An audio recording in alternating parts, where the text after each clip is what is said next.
El fenómeno social a estudiar consiste en el problema de la movilidad en el transporte urbano, caso Transmilenio. Según Arrué, la movilidad aborda no solo infraestructura y vehículos, sino que incorpora condiciones sociales, políticas, económicas y culturales de quienes se movilizan.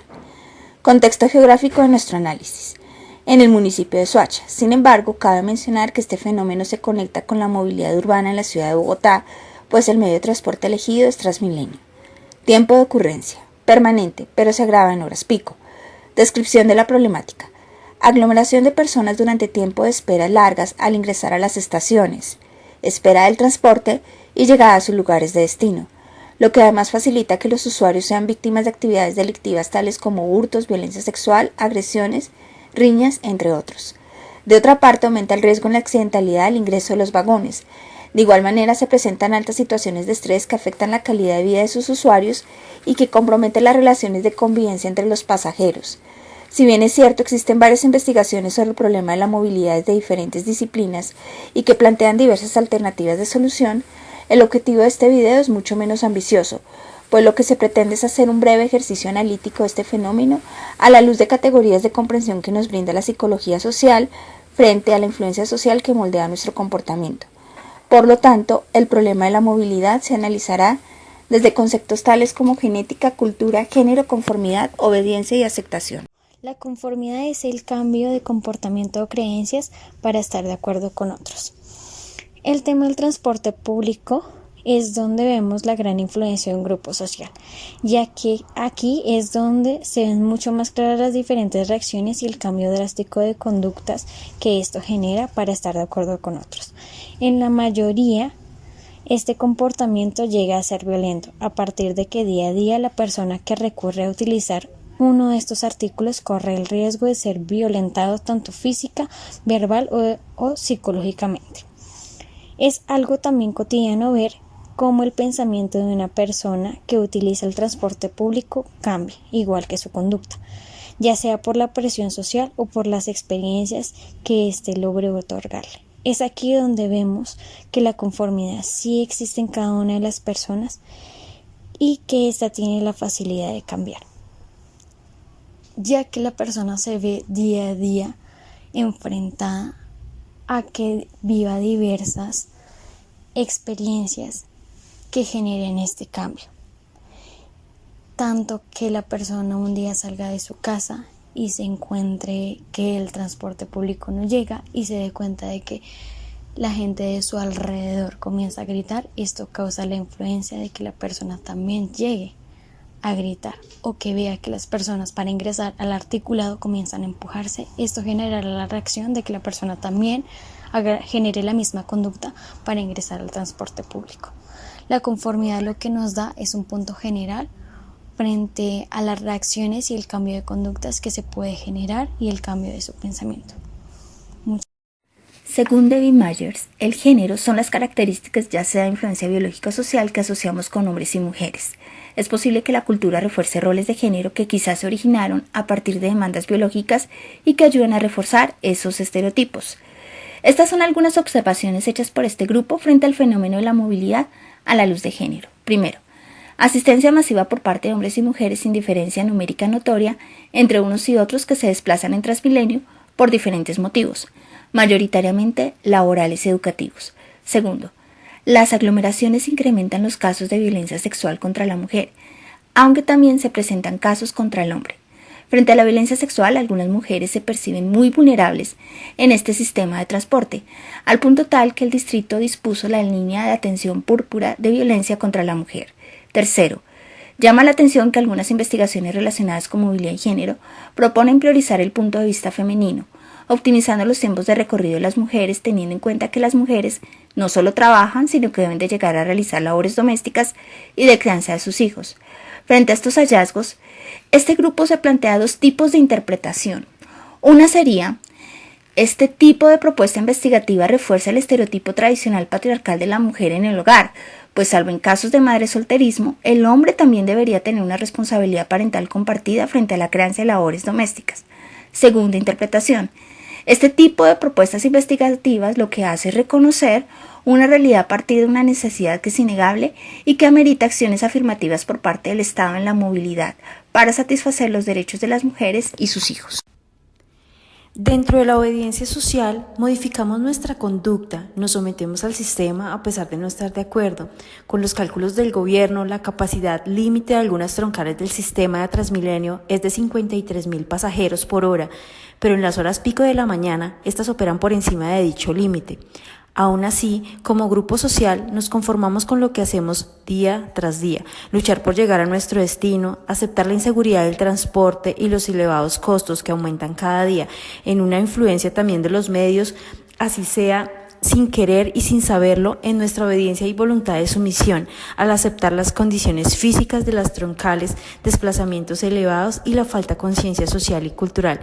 También en el uso del sistema, es decir, que nosotros también hacemos parte del problema del cambio como grupo social. Hablado, la conformidad es el cambio de una conducta o idea como resultado de la presión del grupo. Adopta dos formas: la obediencia, que consiste en concordar exteriormente con el grupo, aun si en lo interior se está en desacuerdo. La aceptación, y para la cual generaré un breve análisis, es creer y actuar de acuerdo con la presión social. Pero ¿cómo relacionamos esta presión social con nuestro fenómeno del sistema de movilidad de Transmilenio? Generalmente nosotros a diario vivimos circunstancias en donde estamos en total desacuerdo con las tarifas diferenciales, las nociones de equidad y desigualdad, además de la movilidad territorial y social, donde no se tiene la capacidad y potestad para incluir y excluir a ciertos ciudadanos al acceso a sus actividades diarias que son importantes para la supervivencia de sus hogares. Como lo mencionaban mis compañeros, se presentan casos de robo a usuarios, acoso sexual y diversas clases de malentendidos y discrepancias dentro de las estaciones y los articulados. No es de extrañar que usuarios del sistema expresen sus inconformidades frente a otros usuarios del sistema. Aquí, la mayor aceptación del individuo está en la valoración que tiene de sí mismo ante esta situación. ¿Qué quiere decir? Que al ser una presión social, se generan ciertas interpretaciones con respecto a cómo debo actuar o cómo debo comportarme en relación al sistema. Colarme podría ser algo que no esté bien dentro de un componente cultural que se nos ha venido debatiendo muchas veces en el sistema, pero ciertos grupos interpretan como que quien no se cuela es una persona tonta, miedosa. Entonces esto hace que se convierta en una moda, en una tendencia, y en ese sentido pueda generar una presión social. De igual manera también se presentan los casos en que el Transmilenio es demasiada aglomeración de personas, llega el Transmilenio desocupado.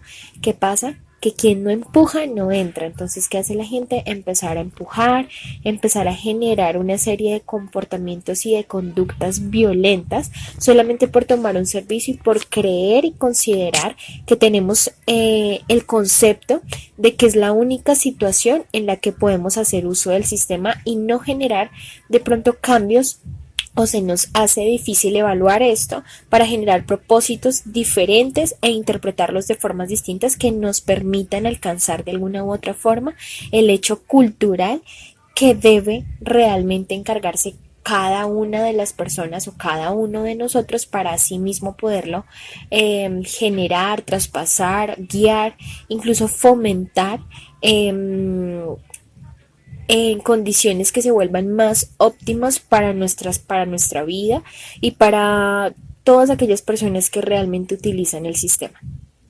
El transporte público en Bogotá se ha visto sometido a una alta demanda debido al crecimiento poblacional de la capital, la falta de medios de transporte alternativos y, sumado a esto, la falta de cultura ciudadana que se evidencia en los diferentes contextos y situaciones que a diario se observan en las estaciones de Transmilenio. El primer aspecto que se debe explorar para comprender el transporte y sus políticas es la ciudad y su forma. El transporte en una ciudad juega un papel determinante en su forma, y el diseño urbano también tiene un rol importante en la manera de cómo los ciudadanos se movilizan. La propuesta se dificulta un poco cuando se realiza la pregunta sobre la movilidad como propensión o como aprendizaje. Al igual que el debate entre lo innato y lo aprendido, la movilidad debe estudiarse como algo susceptible de ser aprendido o posiblemente heredado y construido en el código genético del ser humano. Como máquinas genéticas móviles que somos, transportamos el legado de las preferencias adaptativas de nuestros ancestros. Sentimos anhelo por cualquier cuestión que les haya ayudado a sobrevivir, a reproducirse y a educar su descendencia para sobrevivir. Biológicamente hablando, uno de los principales propósitos en la vida es dejar descendencia. La perspectiva evolucionista resalta nuestra naturaleza humana universal. No solamente conservamos ciertas preferencias alimenticias, también compartimos respuestas a preguntas sociales tales como: ¿en quién debo confiar y a quién debo temer? ¿A quién debo ayudar?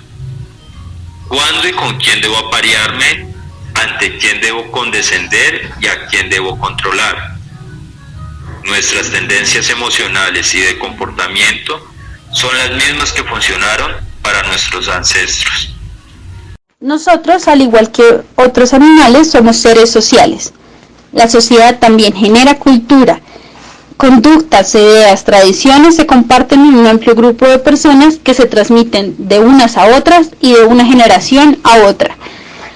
Individualmente no se logra mucho, pero en grupo se pueden tener grandes avances y mejorar nuestra calidad de vida para nosotras y generaciones venideras. La cultura nos diferencia entre nosotros mismos. Una persona de un lado del mundo a otro tiene reacciones diferentes debido a esta, y el choque entre culturas permite que se modifique en pro del desarrollo y la evolución. La cultura en particular determina directamente la forma en la que percibimos el mundo.